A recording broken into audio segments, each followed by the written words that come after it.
شیخ جواد بیا اینجا کار دارم. بیا اینجا علی بیا اینجا. بلند شو بیا اینجا. بذار سرت عمامه رو خودش برداشت تو گودال. عمامه رو از سر حسین برداشتم. یکی عبا رو برد، یکی عمامه رو برد. علی بلند شو. بهترین لحظه عمر بابا اینه جوونش قد بکشه، بابا بغلش کنه. بیا اینجا علی بیا. بلند شو آقا، بغلش کن.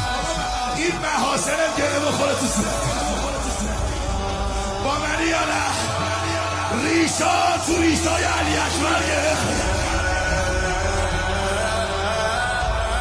عبدالله ابن مسعود کوفی میگه عمر سر منو فرستاد برو ببین چه خبره.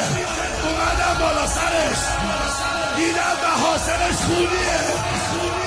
گفت نگاه کن چه روزی به بدن علی اکبر.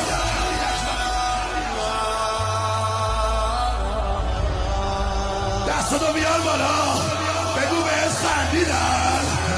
حسین بکش حسین.